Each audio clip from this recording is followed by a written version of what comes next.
साहब।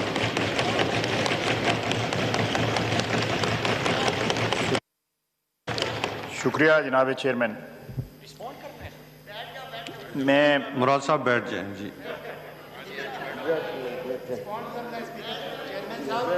जनाब चेयरमैन मैं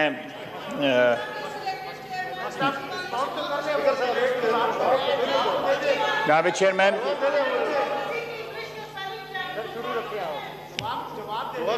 महबूब साहब तशरीफ रखें। जनाब चेयरमैन जी खाई साहब आप जारी रखें जी।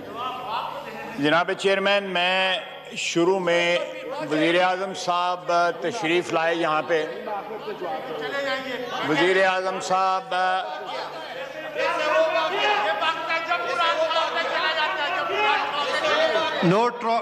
नो क्रॉस टॉक जी। अली मोहम्मद खान साहब अपनी साइड से।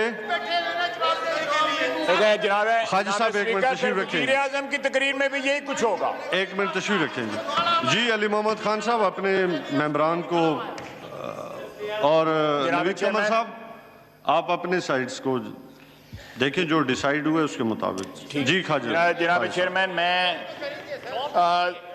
जो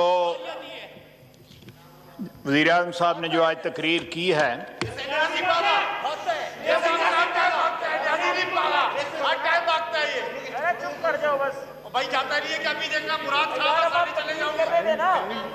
यार मुराद खान साहब कर लें कट्ठी थोक का जवाब दे दें, जो है दो बंदों का इकट्ठा। साहब आप अपनी तकरीर जारी रखें। ये ठीक है जनाब।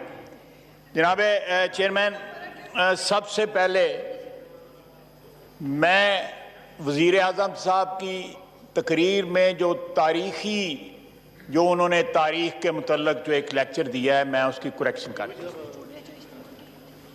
मुगलिया ख़ानदान ने 1526 से लेके 1707 तक 6 बादशाह थे और 1707 से लेके 1857 तक 14 बादशाह थे। जो उन्होंने बताई है तारीख जो है कि औरंगजेब के बाद 6 बादशाह 13 साल में ख़त्म हो गए। पहले ये मेरा ख्याल है, इस हाउस को इतना अनपढ़ ना समझें, यहाँ पे कुछ लोगों को पता है। अपने तारीख के सबक जो हैं इनको सुनाएं, हमें ना सुनाएं, खुदा का वास्ता।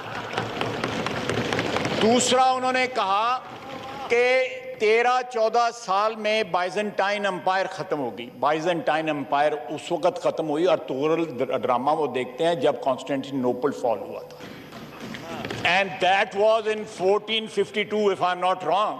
15th सेंचुरी के मिडल में फॉल हुआ था। बैतुल मक़दस फॉल हुआ था, which was part of the Byzantine Empire, but Byzantine Empire survived for more than 700 years after Prophet sallallahu alaihi wasallam's विसाल। ये खातमुन नबीयीन, मैं ये नहीं हूं कि जो न कह ना सकूं। खातमुन नबीयीन सरकारे मदीना नहीं, सरकारे कायनात खातमुन नबीयीन, जिस तरह उसने कहा है। खातमुन नबीयीन हमारा जो रेज़ादात है, जो हमारा रीजन ऑफ एग्जिस्टेंस जो है वो हस्ती है सल्लल्लाहु अलैहि वसल्लम, जिसका ये नाम सही नहीं ले सकता।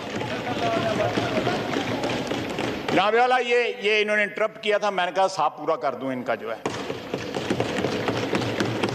दूसरा जनाब, ये जो फिगर्स उन्होंने कोट किए हैं, क्या जब वो कंटेनर पे नारे मारते थे या वादे करते थे उस वक्त उनको फिगर्स ये पता नहीं थी? ये फिगर 2013 में, 14 में, 15 में, 16 में, 17 में, 18 में जब इलेक्शन लड़ा था उस वक्त ये फिगर्स सारी मौजूद थी। करंट अकाउंट डेफिसिट जो है वो एक वाहिद इंडिकेटर नहीं होता। इस वक्त करंट अकाउंट डेफिसिट जो है बहुत सारे डेवलप्ड कंट्रीज के जो है वो नेगेटिव में है और मैसिवली नेगेटिव में है, लेकिन उनकी इकोनॉमीज हमारी तरह कोलैप्स नहीं की। उनकी हमारी जो है वो इकोनॉमीज जो है वो रॉक बॉटम तक नहीं पहुंची। हमने मशीनरी इंपोर्ट की बिजली घरों के लिए, डेवलपमेंट के लिए। हमारा लार्ज स्केल मैन्युफैक्चरिंग जो थी वो इनसे 6 गुना जो है ज्यादा थी जो इनकी आज है, जो फिगर है 6 गुना ज्यादा थी, इसलिए हमारी इंपोर्ट की फिगर ज्यादा थी। इन्होंने डिवैल्यूएशन का कहा, जनाब वाला अगर 40% डिवैल्यूएशन हुई है तो फिर एक्सपोर्ट क्यों नहीं बढ़े।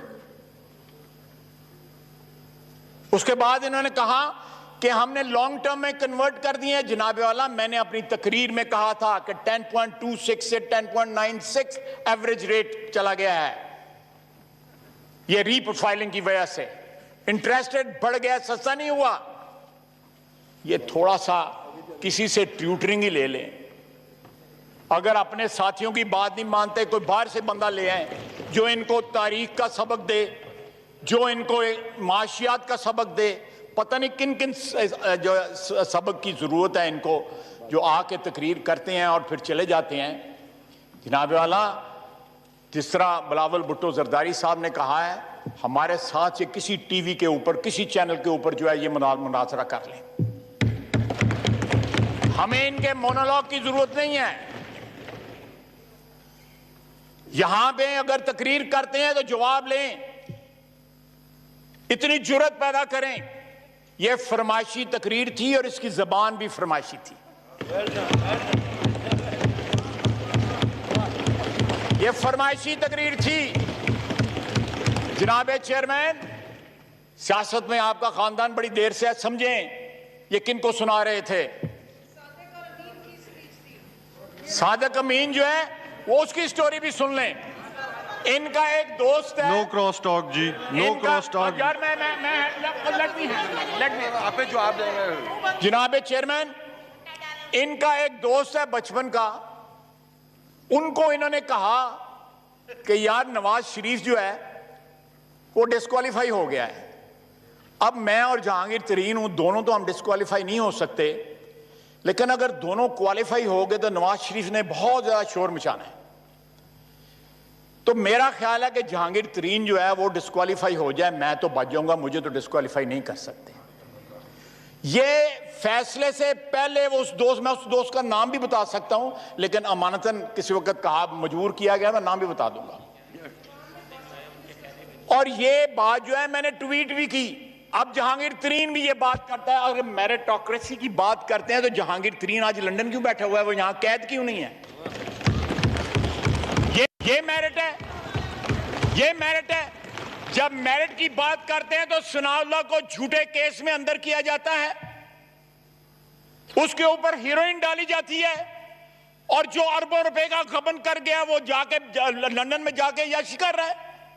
ये मेरिट है, ये रियासत मदीना का मेरिट है, जहां पे वो एक सफ में खड़े होते थे।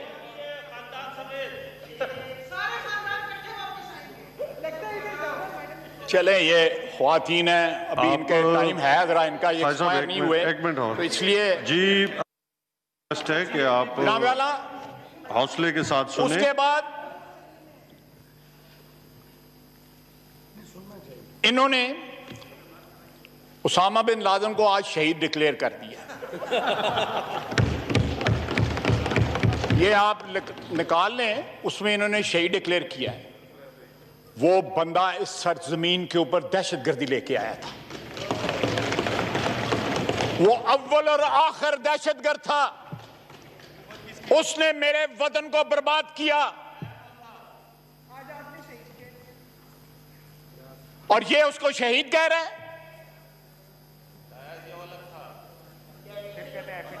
और शहीद आप कह रहे हैं, लाया जियाउल हक था, शहीद आप कह रहे हैं। जनाब आला, आपने तो पता नहीं कितने डैडी भुगता दिए हैं।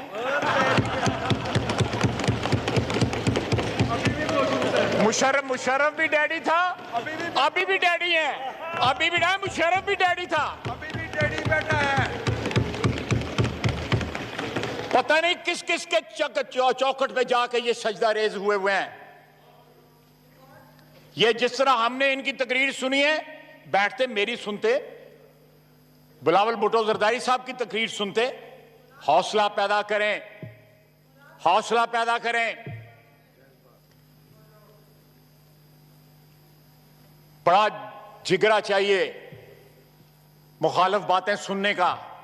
अगर इतना जो है मिजाज जो है इतना नाजुक है कि गरां बातें गुजरती हैं, हमें 2 साल हो गए हैं, पाकिस्तान की तारीख में कोई वजीर आजम इतना कम अरसा नेशनल असेंबली में ना जितना इमरान खान आया है।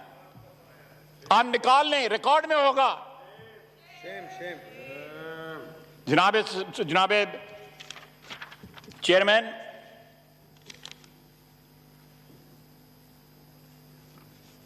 पाकिस्तान में 50 लाख बंदा बेरोजगार था, 55 लाख कोरोना से पहले। अब 1 करोड़ 20 लाख बेरोजगार की जो है सफ में चले गए हैं। गुर्बत की सतह, गुर्बत की फीसद जो परसेंटेज है वो 50% होगी। आधी आबादी हमारी गुर्बत की लकीर से नीचे चली गई है। ये आज के आके हमें ये लेक्चर सुनाते हैं। ऑस्ट्रेलिया कह रहा है कि हमारे मुल्क